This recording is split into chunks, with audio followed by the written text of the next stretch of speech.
Assalamualaikum wabarakatuh.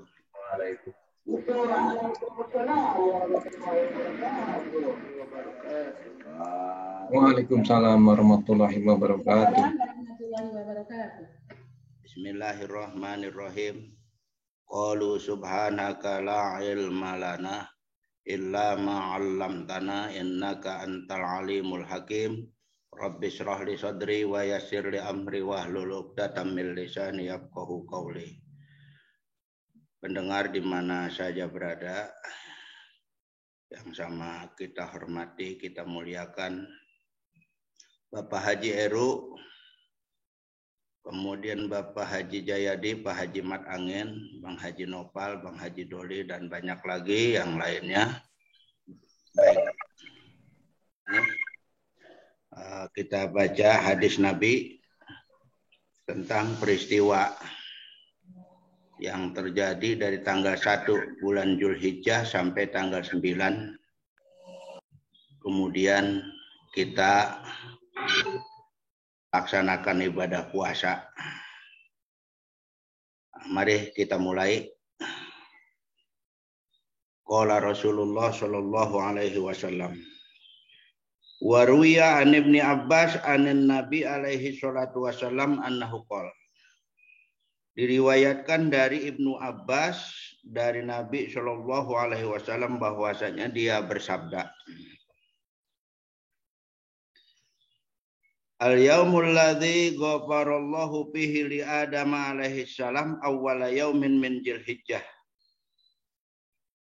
Peristiwa yang terjadi tanggal 1 bulan Zulhijjah adalah Allah telah mengampuni kesalahan Nabi Adam alaihi salam, yaitu terjadi pada tanggal 1 bulan Zulhijjah. Tanggal 1 bulan Zulhijjah telah terjadi demikian, Allah ampuni kesalahan Nabi Adam, sebab Nabi Adam pernah berbuat salah ketika berada di surga. Allah memerintahkan kepada Adam, wa kula minha ragadan haitsu syi'tuma wa la taqrabu hadhihi syajarah fatakuna minaz zalimin. Maka makanlah olehmu berdua.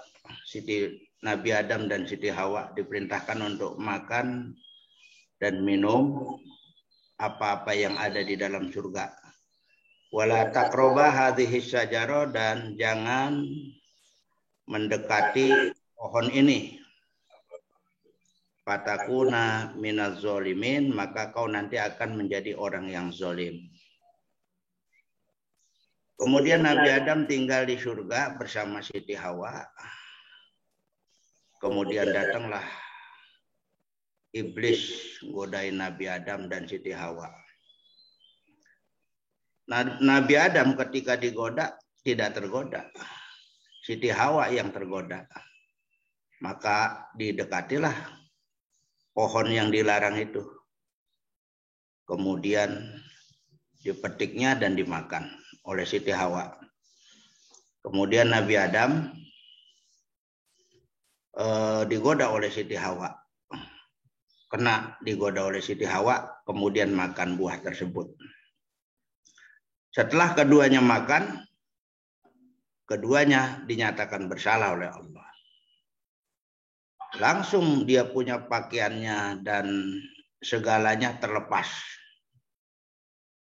Dan dia mengambil daun-daun dari surga untuk menutupi auratnya.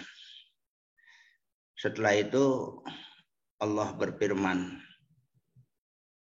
wa qulna bitu minha jami'an fa imma ya'tiyannakum minni huda faman tabi'a hudaya fala khaufun 'alaihim wa lahum yahzanun.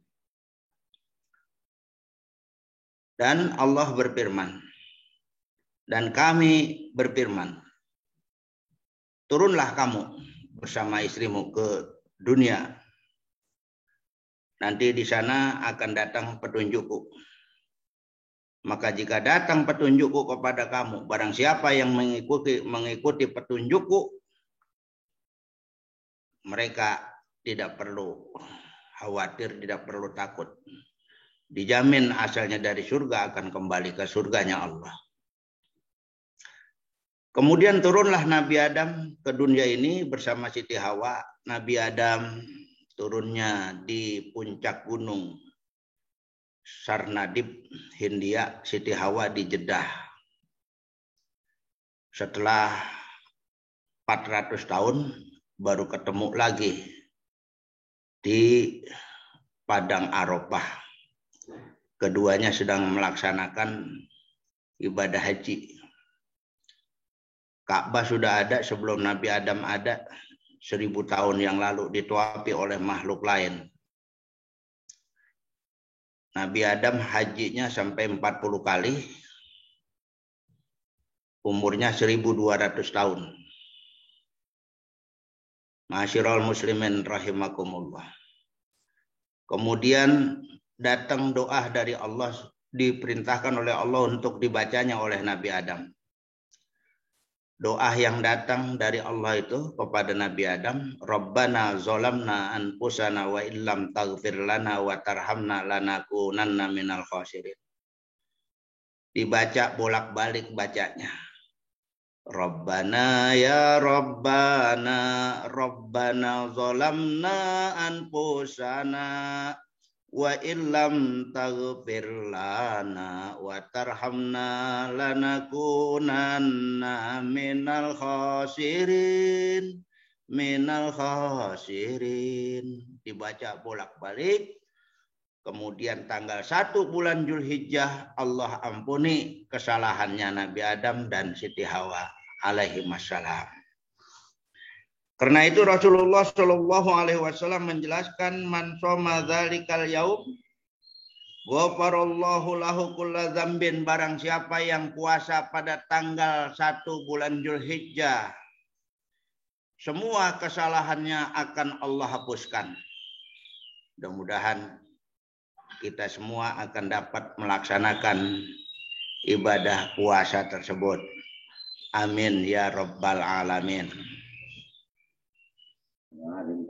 Amin ya rabbal alamin. Ma'asyiral muslimin rahimakumullah. Kemudian yang kedua, tanggal 2 bulan Zulhijjah. Wal yaumus tsani istajaballahu du'a Yunus alaihi salam fa akhrajahu min batnil hud. Peristiwa yang terjadi pada tanggal 2 bulan Zulhijjah, Allah terima doanya Nabi Yunus alaihi salam. Nabi Yunus bin Matta ketika menaiki kapal laut. Itu kapal laut ketika sampai di tengah laut tidak bisa jalan dan tidak bisa mundur. Kemudian awak kapal mengatakan ini harus ada dikurbankan salah satu. Mari kita undi. Diundi, setelah diundi ternyata keluar Nabi Yunus bin Matta. Maka Nabi Yunus bin Matta dilempar ke laut, langsung dicaplok ikan. Kapal langsung jalan. Karena dia Nabi mukjizat dari Allah. Begitu dicaplok ikan, di perut ikan dia hidup berhari-hari. Sambil membaca itu doanya, doa Nabi Yunus bin Matta dia baca. Ya Hayyu ya Qayyum la ilaha illa anta. Ya Hayyu ya Qayyum la ilaha illa anta subhanaka inni kuntu minadh dhalimin. Dia baca doa itu tanggal 2 bulan Zulhijjah, ikan tersebut minggir.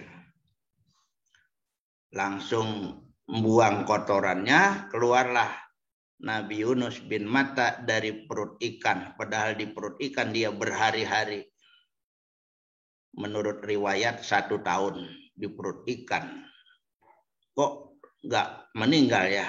Nah, itu mukjizat. Begitu kotoran ikan tersebut keluar termasuk Nabi Yunusnya, di pantai langsung ikan ke tengah, laut langsung kering, airnya reda. Dan di situ langsung Allah keluarkan berbagai macam pohon-pohonan. Dalam waktu enggak sampai 1 hari, pohon itu besar untuk menaungi dia, menaungi Nabi Yunus. Kalau pagi datang tuh kambing hutan nyusuin Nabi Yunus bin Matta, sore datang lagi kambing hutan itu dengan izin Allah. Sehingga Nabi Yunus bin Matta gagah lagi, dia mencari umatnya lagi, dia pimpin lagi umatnya. Itu peristiwa yang sangat luar biasa.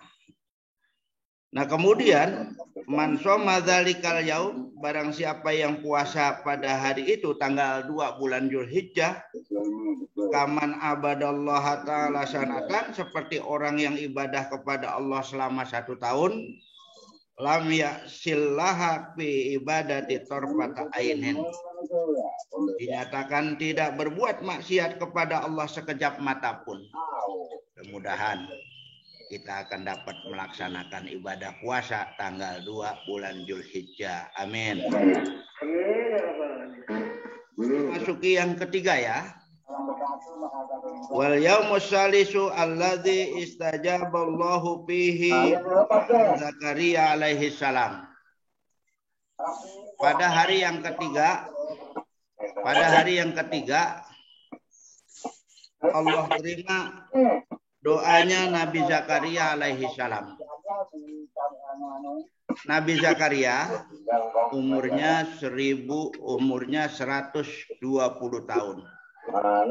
Istrinya 99 tahun. Sudah monopos.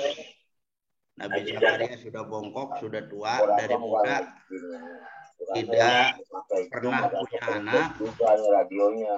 Kemudian seumur itu dia berdoa kepada Allah Subhanahu wa taala. Di malam hari dia berdoa.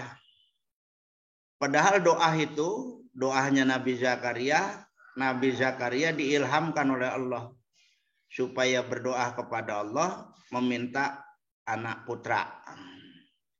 Maka Nabi Zakaria berdoa jam 2 malam. Dia berdoa, beberapa kali berdoa. Doanya minta diberikan putra. Fahabli min ladunka waliya. Ya Allah, maka anugerahkanlah untukku seorang putra.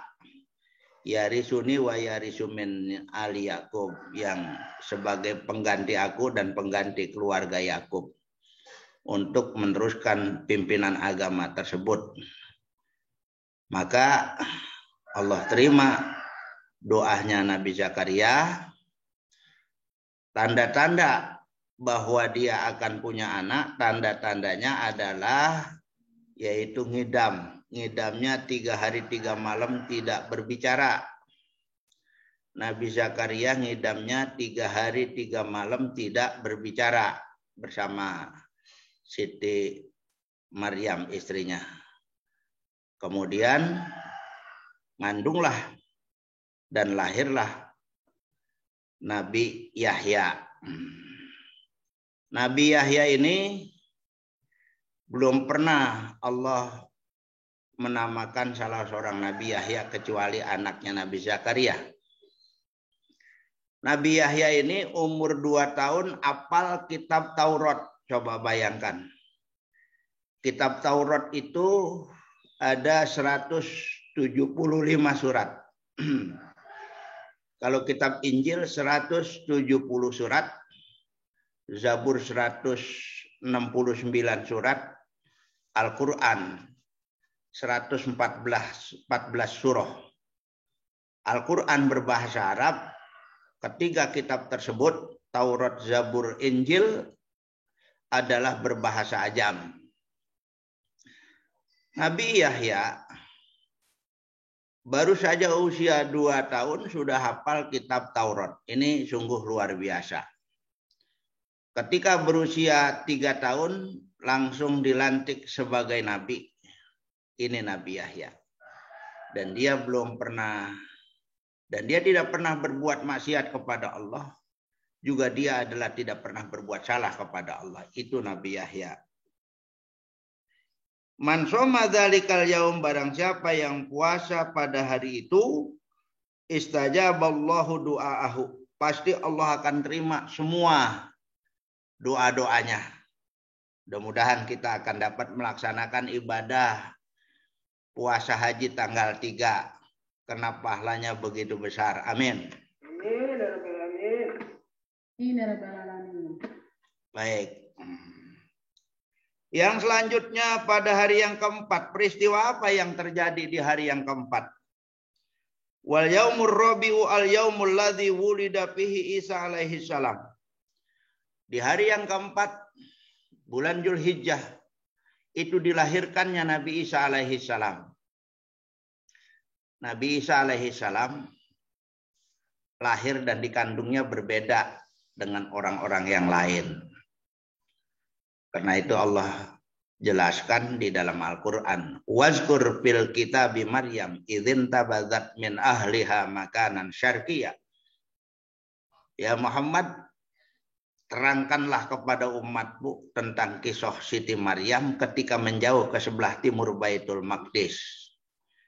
Siti Maryam umurnya baru belasan tahun. Tugasnya mengurus Baitul Maqdis. Setelah dia haid, menstruasi, kemudian suci, dia mandi haid, mandi suci ya. Mandi suci, dia bebersih. Dia ke sebelah timur Baitul Maqdis. Duduk di bawah pohon kurma. Istirahat. Tiba-tiba Allah kirim pemuda yang sangat ganteng, paras wajahnya sangat ganteng. Padahal itu malaikat Jibril. Begitu Siti Maryam melihat, terkejutlah dia, Siti Maryam. Kata Siti Maryam, aku berlindung kepada Tuhanku.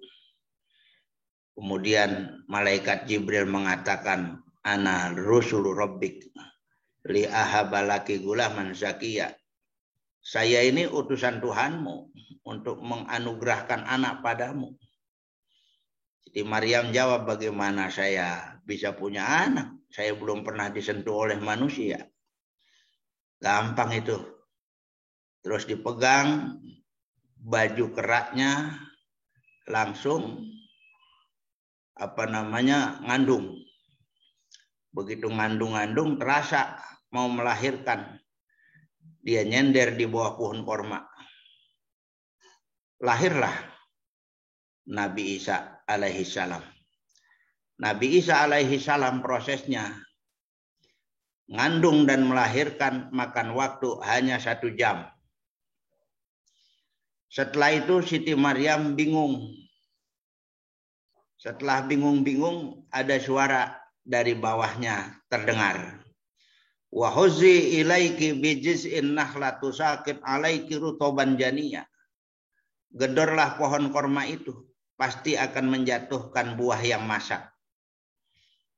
Begitu digedor pakai kakinya, padahal pohon korma itu tidak ada rantingnya, nggak ada cabangnya.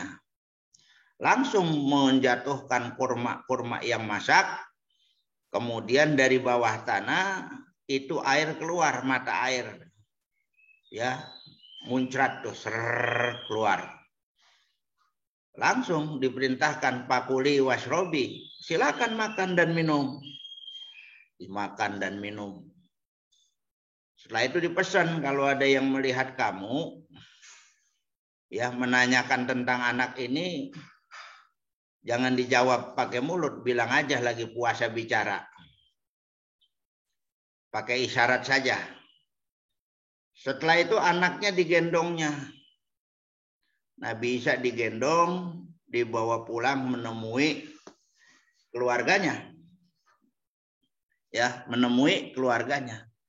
Keluarganya mengatakan, ya ukhta Harun, makana abu kamro asauin wa makanat ummuki bagiyah. Wahai saudara Harun, bapamu orang baik-baik, ibumu orang baik-baik. Dari mana kau anak ini? Fa'asyarat ilaihi, maka dia mengisyaratkan dengan tangannya menunjuk kepada anak itu. Tanya dia. Keluarganya emosi. Qalu kaifa nukallimu man kana fil mahdi sobiyya? Bagaimana kami ini harus berbicara kepada anak yang baru saja dilahirkan? Kemudian Nabi Isa hari itu dilahirkan dan hari itu berbicara, panjang lagi bicaranya. Qala inni Abdullah ataniyal kitaba wa ja'alani nabiyya wa rasula wa awsani bis sholati waz zakati ma dumtu hayya wa barram bi walidati wa lam yaj'alni jabbaran syaqiyya.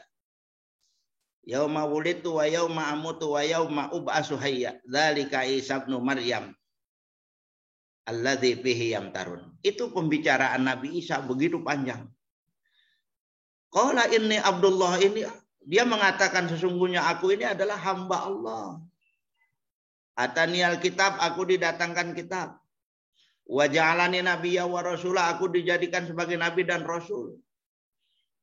Setelah mendengar bayi yang baru saja lahir berbicara, tercengang keluarganya. Maka dididiklah dan diterimalah Siti Maryam itu. Anaknya Nabi Isa, dibimbingnya dan dididiknya. Kemudian kita lihat di sini, man shoma dzalikal yaum, barang siapa yang puasa pada hari itu, nafallahu anhul ba'sa wal faqrah, pasti Allah hilangkan kesulitan dan kefakiran. Tanggal 4 bulan Zulhijjah, barang siapa yang puasa tanggal 4 bulan Zulhijjah, pasti Allah akan hilangkan rasa kesulitan dan kefakiran. Mudah-mudahan kita akan dapat melaksanakan ibadah puasa tersebut. Amin.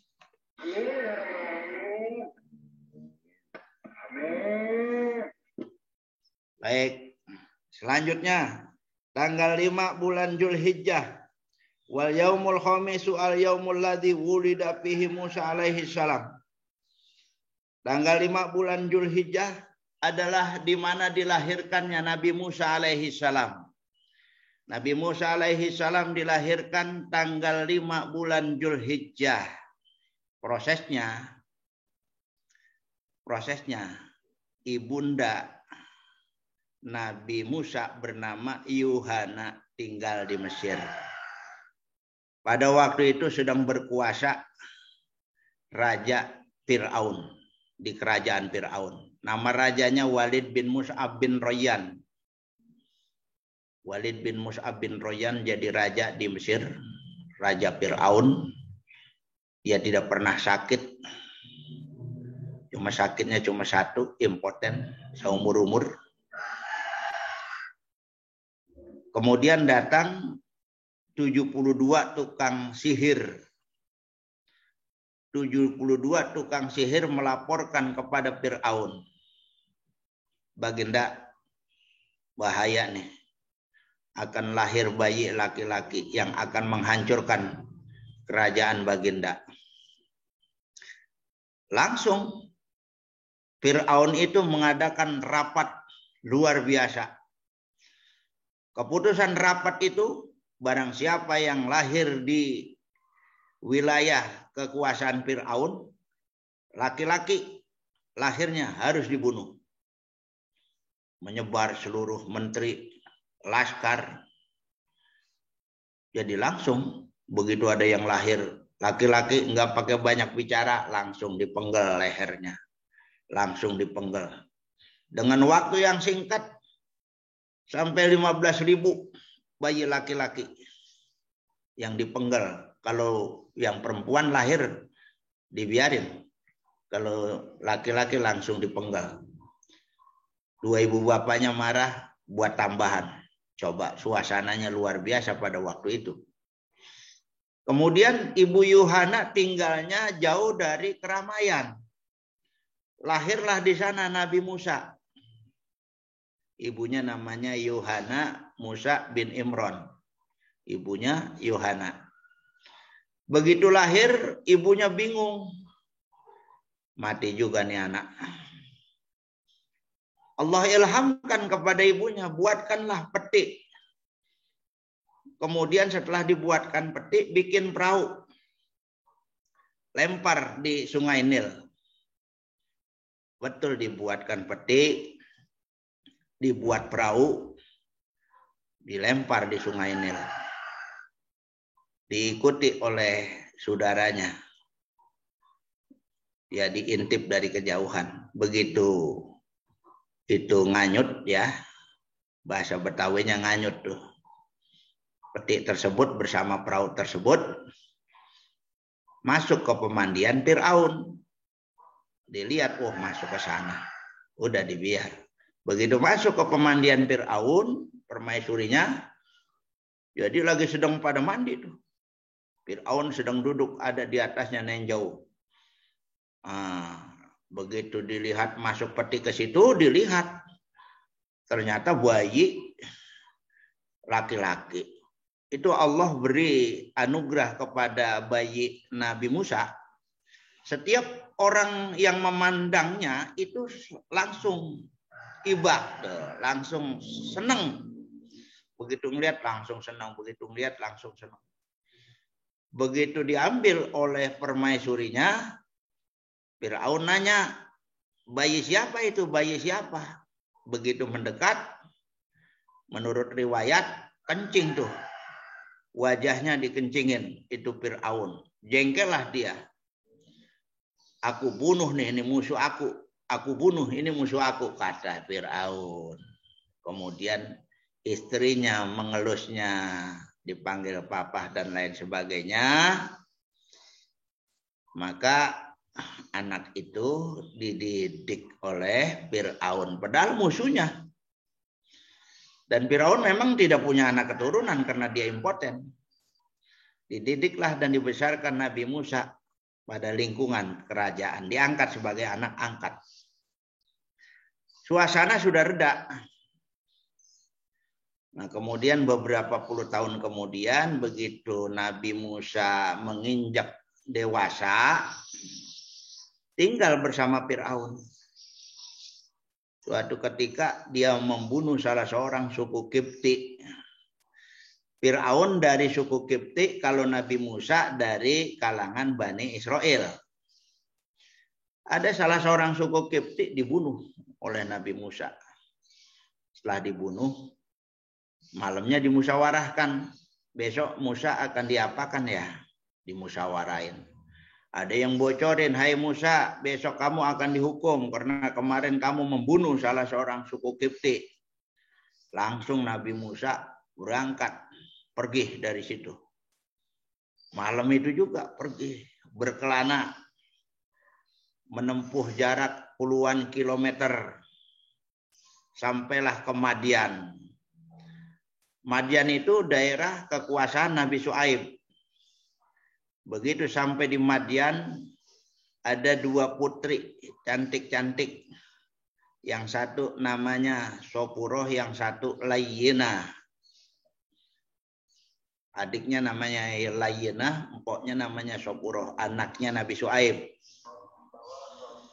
Ketika dia mau minumkan domba, sumur ketutup dengan batu.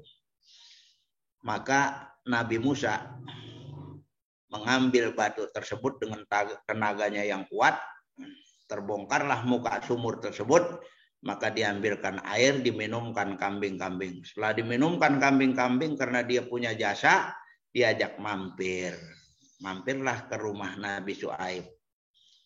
Dijamu dan lain sebagainya. Nabi Syuaib bilang, karena kamu berjasa, ya, maka kamu akan saya nikahkan kepada anak saya.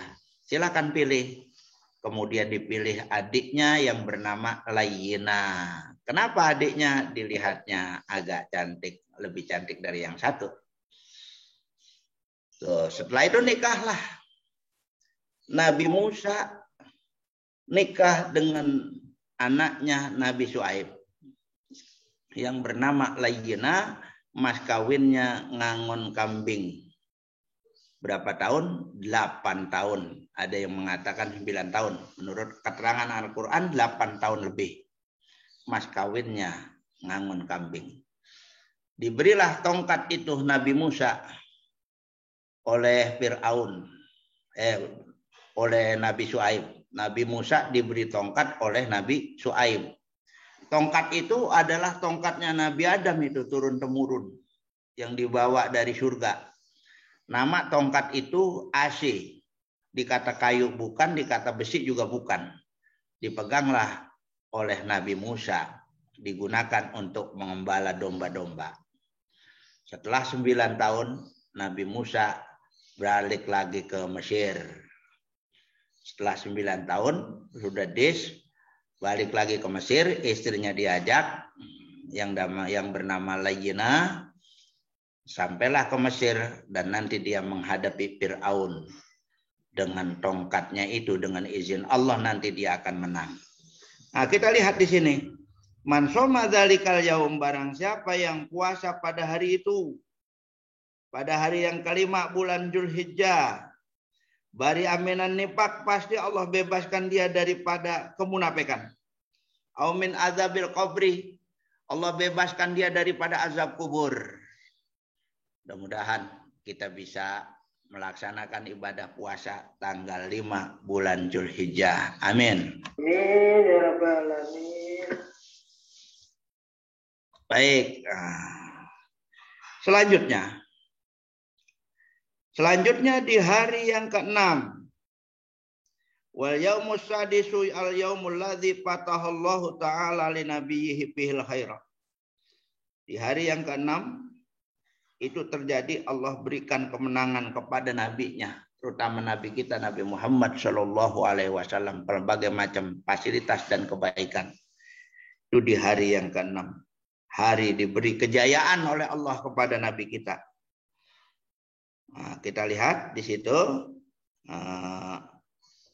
man shoma dzalikal yaum, barang siapa yang puasa pada hari itu, yanzurullahu ilaihi birrahmah fala yu'adzibu ba'dahu abadan.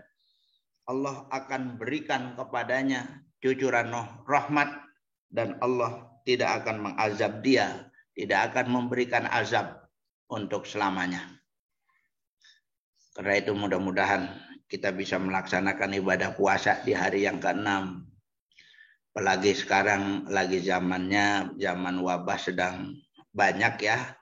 Mudah-mudahan kita puasa di hari yang ke-6, nanti niatkan dari sekarang.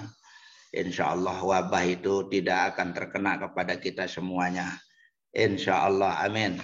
Amin ya rabbal alamin. Amin. Amin. Baik, sekarang di hari yang ke-7 sampai hari ke-9 ya. Sekarang di hari yang ke-7. Wal yaumus sabiu al yaumul ladzi yughlaqu fihi abwabu jahannam wala tuftahu hatta tamdiya ayyamal ashri. Di hari yang ke-7 di mana Allah menutup pintu neraka. Jadi kalau di bulan suci Ramadan itu diistirahatkan neraka selama 1 bulan. Ya, tidak ada pengazaban. Nah, di bulan Dzulhijjah itu dari tanggal 7 sampai akhir hari tasyrik itu diistirahatkan. Jadi kalau di bulan Dzulhijjah itu neraka ditutup, tidak ada pengazaban sampai hari yang ke hari tasyrik, sampai hari tasyrik. Nah, kita lihat di sini. Man somahu aglaqallahu anhu salasina baban minal usri. Barang siapa yang puasa di hari yang ke-7. Ya, barang siapa yang puasa di hari yang ke-7. Ini hari ke-7. Allah kunci 30 pintu kesulitan. Jadi Allah kunci 30 pintu kesulitan buat orang yang puasa tanggal 7 bulan Dzulhijjah. Wa fataha, dan Allah buka salasina baban minal yus, 30 pintu kemudahan. Jadi 30 pintu kemudahan dibuka, 30 pintu kesulitan ditutup. Karena itu mudah-mudahan kita akan dapat melaksanakan ibadah puasa tanggal 7 bulan Dzulhijjah, insya Allah. Amin. Amin. rabbal alamin. Baik. Kita lanjutkan. Di hari yang ke-8. Peristiwa apa yang terjadi?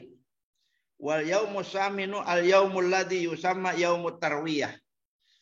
Tanggal 8 bulan Zulhijjah yaitu dinamakan hari tarwiyah. Man somahu aqta minal ajri ma la ya'lamuhu illallah.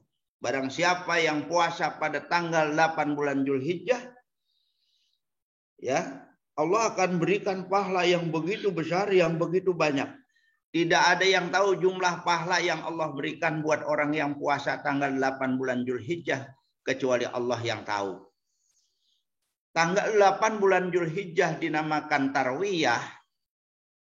Artinya tarwiyah keraguan. Nabi Ibrahim tertidur tanggal 8 bulan Zulhijjah. Ngimpi bahwa anaknya itu harus disembelih. Ya, ngimpi bahwa anaknya harus disembelih. Ragu Nabi Ibrahim, oh ini dari Allah apa dari setan nih. Keraguannya itu dinamakan hari tarwiyah. Barang siapa yang puasa pada hari itu pahala tidak ada yang tahu berapa jumlahnya kecuali Allah yang tahu. Jumlah yang pahala yang Allah berikan kepada orang yang puasa pada hari tarwiyah. Keesokan harinya Nabi Ibrahim tertidur kembali, tepatnya habis asar dia tertidur. Ngimpi lagi impian seperti impian yang kemarin. Bahwa anaknya harus disembelih dan dia merasa yakin betul itu adalah perintah dari Allah. Tanggal 9 bulan Zulhijjah dinamakan hari Arafah, artinya merasa yakin betul terhadap impian. Jadi hari Arafah itu adalah artinya Nabi Ibrahim merasa yakin betul terhadap impiannya. Setelah dia yakin itu perintah dari Allah, dia punya anak satu-satunya namanya Ismail, umur 9 tahun. Dipanggil anaknya.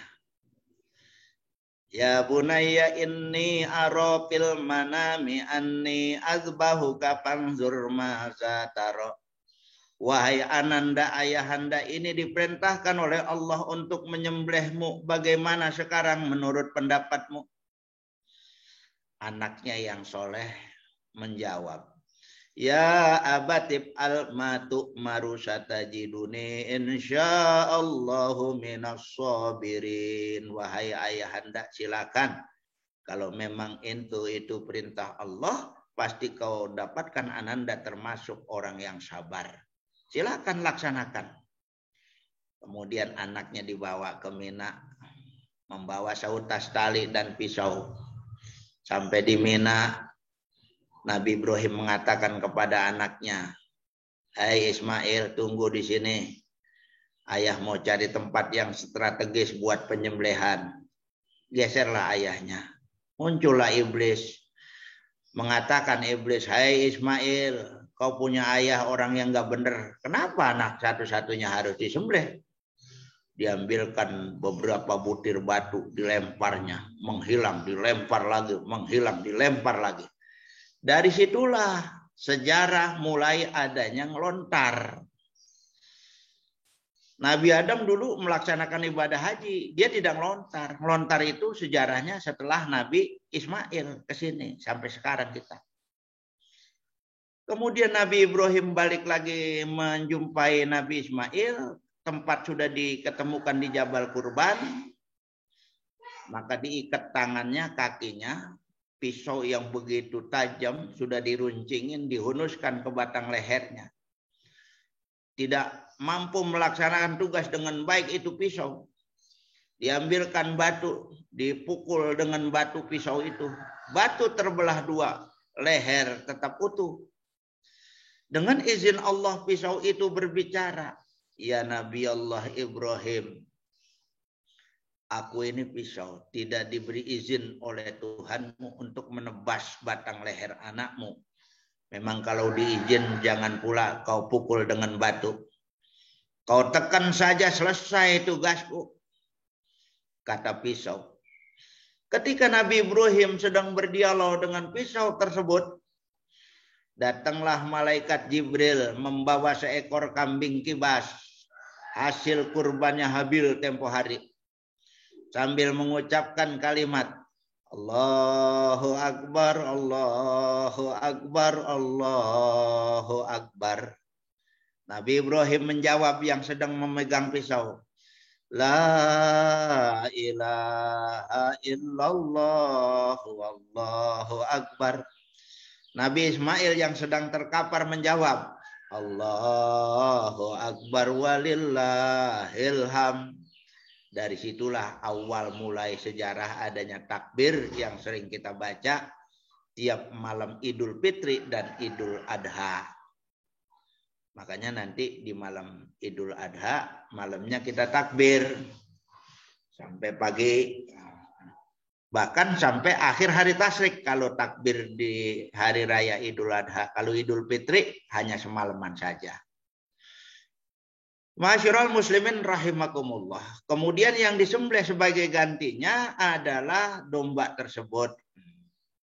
Ya, domba tersebut yang disembelih itu. Sebagai apa? Gantinya. Selamatlah Nabi Ibrahim daripada ujian yang begitu besar. Itu ujian yang besar. Coba anak sendiri harus disembelih. Padahal dia punya anak satu-satunya. Luluslah Nabi Ibrahim.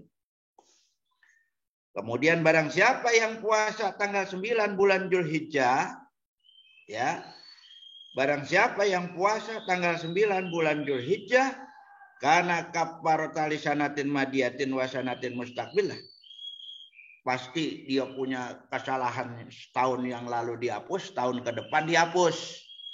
Mudah-mudahan kita tahun ini kan pergi haji tidak udah, karena ada sesuatu yang merintangi, tidak bisa berangkat. Jadi kita puasa aja udah kita banyakin besok.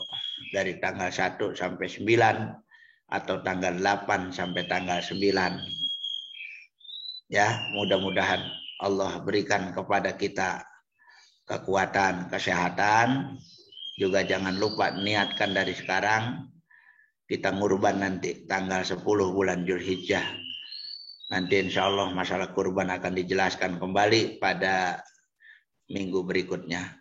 Cukup sekian, mudah-mudahan apa yang telah disampaikan ada hikmahnya dan ada manfaatnya. Kurang lebih saya mohon maaf atas perhatian semua. Saya ucapkan banyak terima kasih. Wabillahi taufiq wal hidayah. Wassalamualaikum warahmatullahi wabarakatuh. Waalaikumsalam warahmatullahi wabarakatuh. Waalaikumsalam warahmatullahi wabarakatuh.